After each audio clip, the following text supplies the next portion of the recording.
it's just like never a good time for them. And you talk to them and you talk to the parents and you say, hey, like, what are we doing? What do you do in that scenario after it's been like every single avenue? And you could just truly tell that, like, I mean, I'm sure they want to be there. I'm sure part of them is like, not sure what their life would look like without this big commitment that they've had for so long. But how do you let them down easily?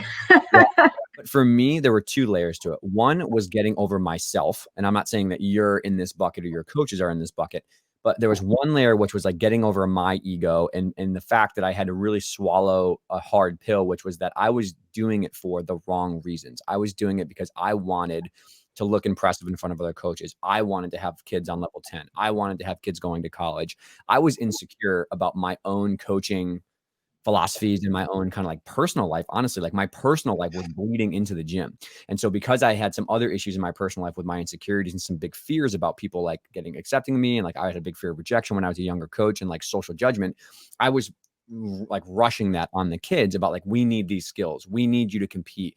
We need a level 10 team, whatever it is. And that was a big, if I didn't fix that first, and Eva was a huge person who helped me with that because she's one of my best friends, I would have never had the leg to stand on to change the things in the gym and have the harder conversations there, right? Like I would be, my first year, I remember I was trying to be the coach that everybody loved and I was the nice guy and I never wanted to rock the boat. And we had a couple younger gymnasts at the time who were very hard to deal with because they were in this exact situation. And this super awkward moment would come up when they didn't want to do their skills and didn't want to condition. And I would just be like, I don't want to talk to you. And I would just like clam up and like kind of like turn the other way, right? But looking away is still a choice. And I realized for myself, I was like, this is my problem. I have to be willing to learn communication skills and have these harder conversations. But then the second layer to it is I've learned a lot about how you have to be empathetic and you have to always put the ball in their court. Now, if it's more extreme, because I feel like your example when you asked the question was a little bit more extreme, like there are some kids that maybe gymnastics is not the sport for them anymore. But when they've been so invested for so long and it's a piece of who they are, that they're going to hang on tight. Yes.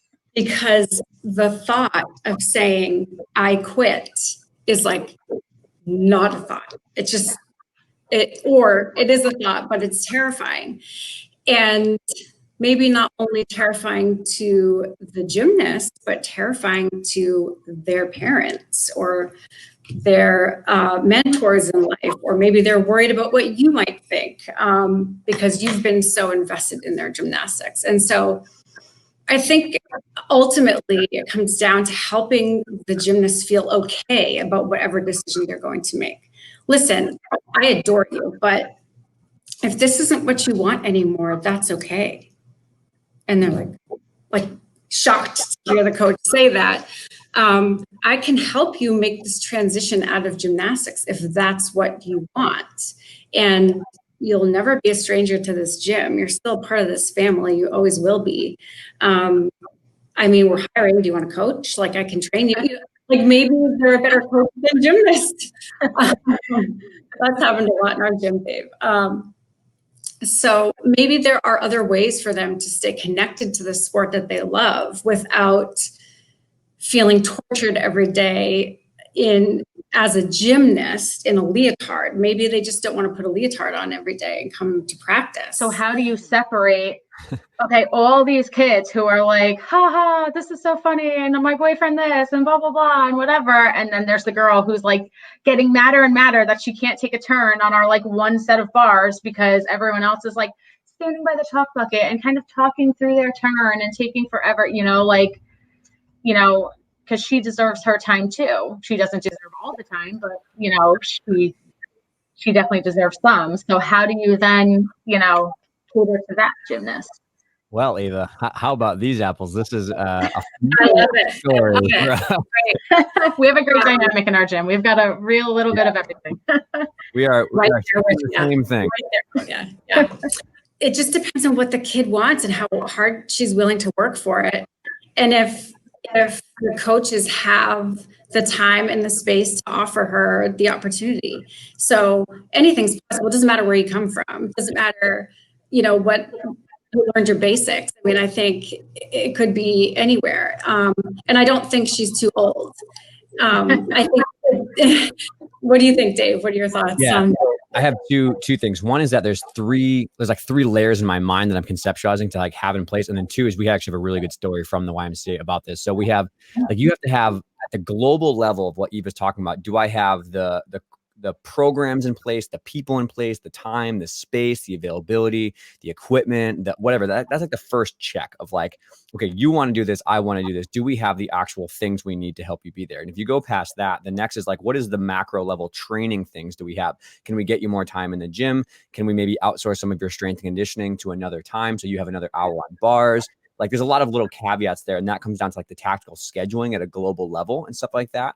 But even on that note too, is one thing we had a struggle with is, do we have the culture within that macro level that is like, the kids that are not in that bucket of super high level are not going to be snippy and have a side eye to the one person who is chasing that super high level goal. And I'm not saying that maybe you don't have that situation. Oh, we have it. Oh, we have it.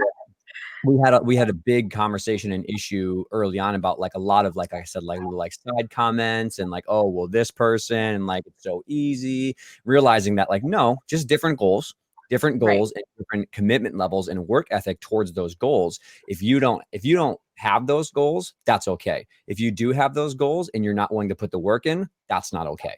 Right. And so that's like the conversation. We have some very serious one-on-one talks with people about like, hey, this person is chasing a high level goal and they're putting in the work to do that. You should be happy for them. You should try to encourage them. Don't be bitter. Don't be jealous. And if he doesn't look good on anybody, you know what I mean? It's like, it's kind of a side thing. If you want that, then let's do it. Let's get to it. If you want that, but you're not putting the work in, that's a different conversation. So like, there's like that middle layer that's important. And then the last thing is like the conversation of like, do I have the technical knowledge and the whereabouts to actually train these high level Division I skills? And I did not, right? And that's where like me and Nick started to link up, because I was really good at the strength conditioning, the medical stuff, the culture vibe. I was cool with that. But Eva and I did not have the technical ability to teach some of the highest level skills. How much strength training, flexibility training do you think is appropriate for kids who are training gymnastics 6 hours a week? And do you think it's appropriate to spend the full 6 hours on gymnastics, aside from a warm up, and all that kind of stuff, the full 6 on gymnastics, and then say, you have to come here for your training on this day off, or you have to do some training on your own? I mean, that always gets a little sketchy because who knows who will do it and who won't. But,